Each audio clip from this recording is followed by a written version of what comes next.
So the first thing that we're going to talk about is professional identity of counseling mental health clinicians.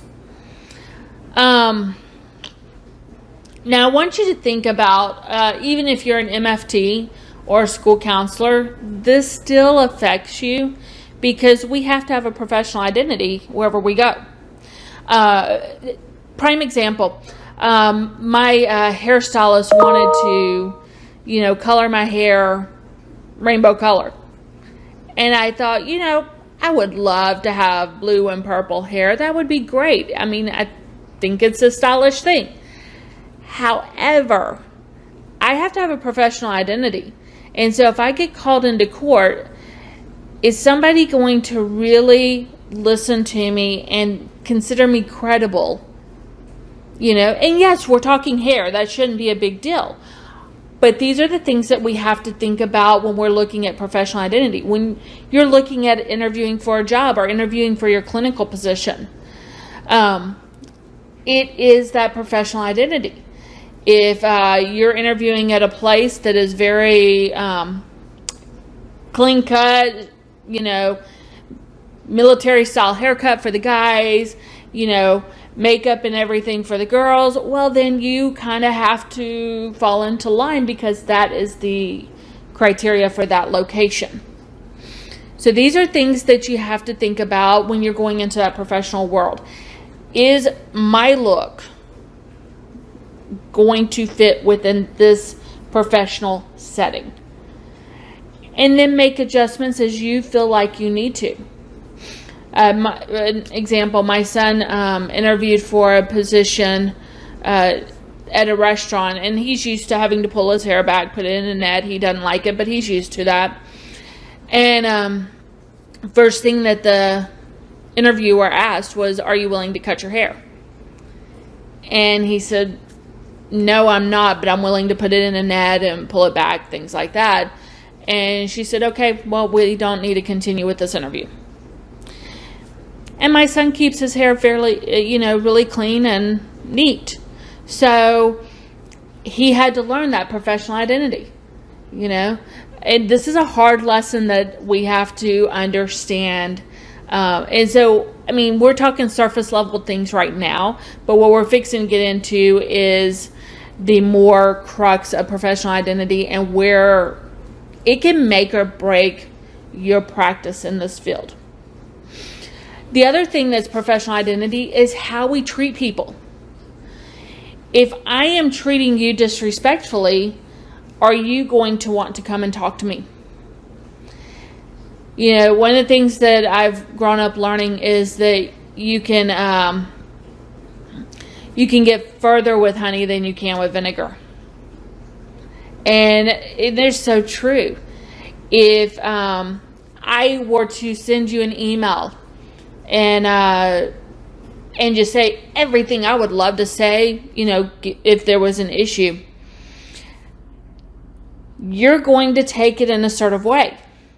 Rightfully so. It would be the same if it was on the reverse. And so we have to think about even our professional identity as in how we behave amongst other people. So one of the things that you're going to find in this program is that your professors are going to talk to you about your dispositions. And it's counselor dispositions. The reason why we're starting so early in this is because we don't want you to get to clinicals and still struggling with this, and then you're not able to be successful in helping people meet their goals because you don't have the right dispositions to show care, compassion, patience, grace, all those things that, yes, sometimes we just don't want to show, but we have to remember that we're the professional in the room. And so that's what I want you to think about from this day forward in your program. You are the professional in the room. And so as the professional in the room, how are you to act? How are you to treat others? Doesn't mean that they're going to treat you that same way, because we don't have control over other people. But it does mean that we have control over us. And for example, I can sleep well tonight knowing that throughout today I have treated others with the same level of respect that I would want in return. Even if they have infuriated me that day. So these are the things that I want you to kind of be thinking about and really be developing within your daily life.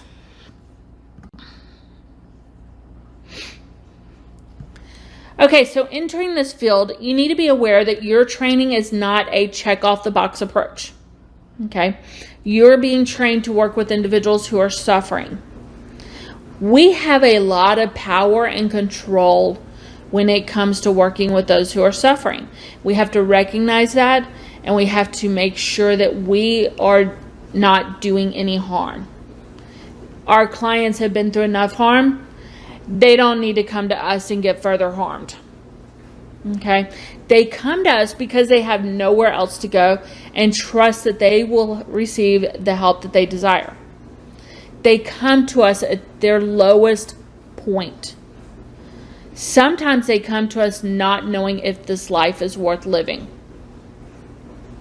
So entering this field, you accept that every piece of information you learn from this class forward is not passing for the CPC and the NC. It is not jumping through a hoop so that you can get into private practice or managed care or anything like that and make X amount of money. It is about being the best mental health professional you can be for a hurting world. Guys, we have to understand hurt people hurt people. It's an excellent book. It was written back in the 80s. I highly recommend you get it. And we have to understand that if you are hurting, you're going to hurt somebody else.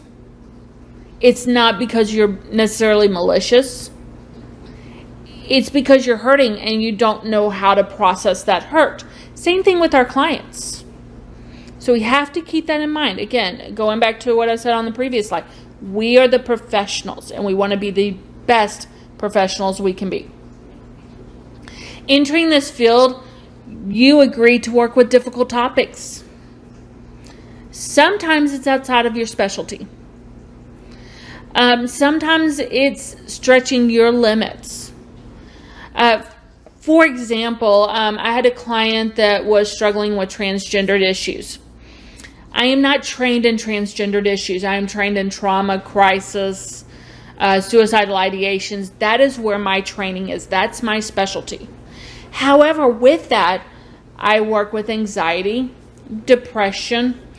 I have worked with transgendered clients up until the point that they decide they are looking at surgery. When they're looking at surgery, I have to refer out because, again, that's not my specialty. Okay? So when I'm working with a client that is eventually wanting surgery, my first statement to them is, I can help you with the anxiety, the depression, the suicidal ideations, the self-harm. I can help you with all of that. But when you get to this point, I'm not going to be the best person for you. Would you like me to refer you now, or would you like to work with me up to this point and then I can refer you? And I allow my clients to have that option and that choice. Okay? And most of them choose to stay with me until they get to that point of making that decision. And then they make that decision at that point. So it is not about getting a paycheck or obtaining hours, jumping through hoops to get your degree. This is about helping people who are truly struggling. Sometimes we are the ones that are talking to them at the point that we hear the pill bottles in the background.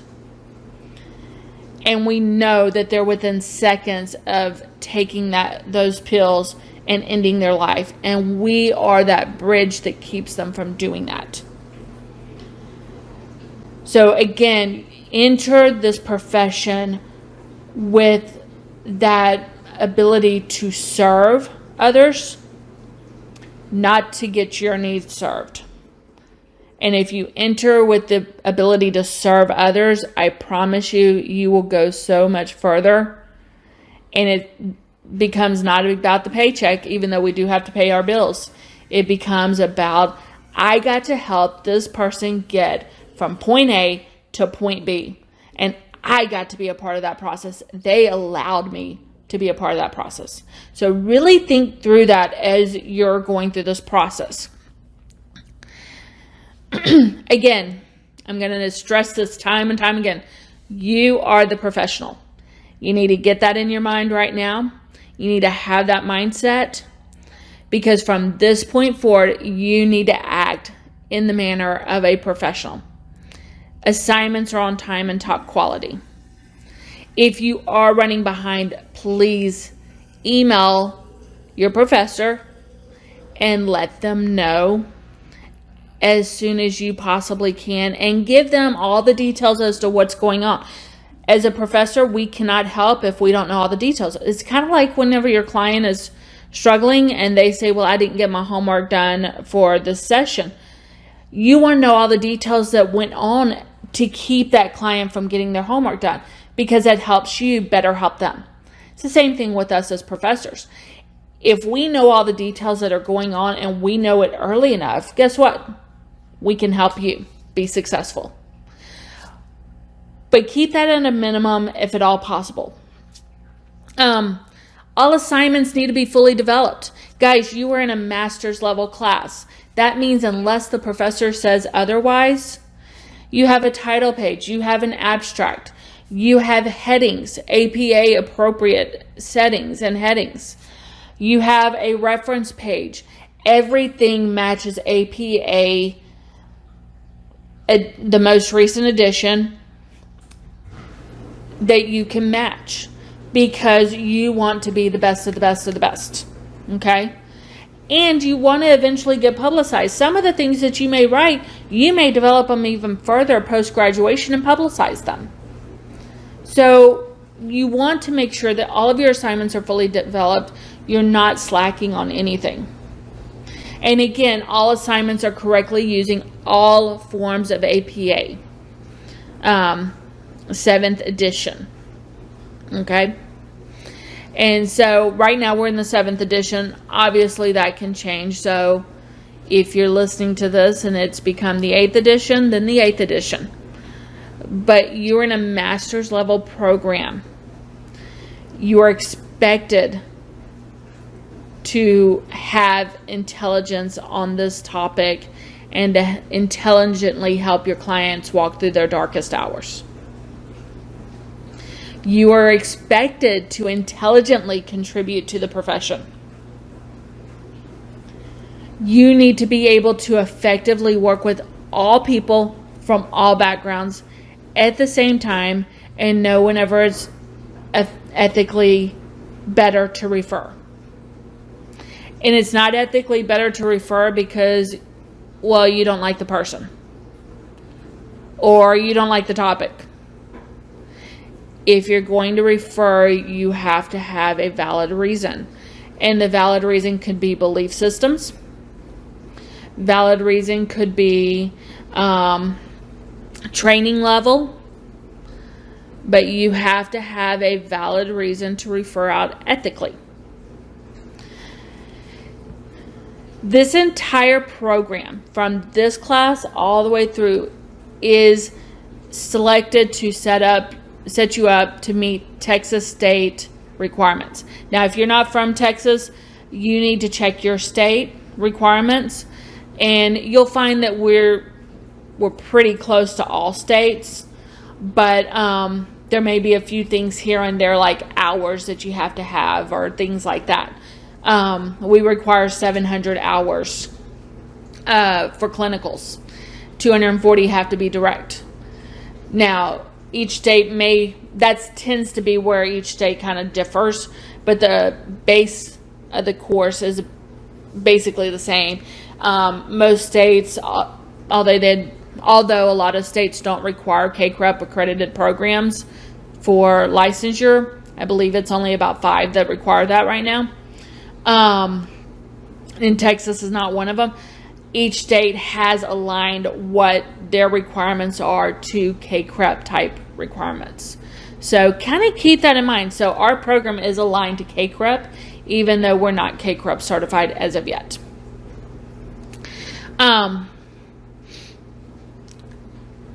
If you are missing key components, like let's say your dispositions are not there.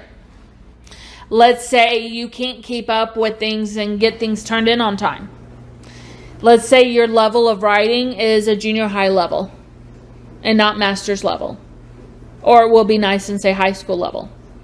That could cost you from being able to join the clinical section of your program, and you might be asked to retake some courses. Let's say your GPA is not up to par. Well, if your GPA is not up to par, chances are is because of one of those things I mentioned just now. And so that could affect, because you have to have a 3.0 to start your clinicals. So you have to understand, when we sign that recommendation letter for you to graduate, we are signing based off of our license with the state of Texas. We are putting our license on the line for you. And if you don't have it, if we don't feel like you are going to be the best professional out there for your clients, if we see that there's any concerns of potential harm down the road, we're not going to feel good about signing off. So again, this is your point. From this day forward, you are the professional. You need to make sure that you are acting as such in every single class. And I like saying this the most. Now is the time to prove you have it, and you will one day be my colleague, not my student. I don't want you to be a colleague that I'm like, no, I wouldn't send my family member to that person. I want you to be my colleague that I can say, oh yeah, this is a good person. They may only have a year or two of experience, but they're good. So think about that. Think about, as a clinician, do you want to be somebody that your friend or colleague would trust you seeing their closest family member? It kind of changes the tables a bit. So we have to understand how important this field is so that we can be the best that we can be. And we start this in your first two classes of this class in ethics, because these are the two foundational courses.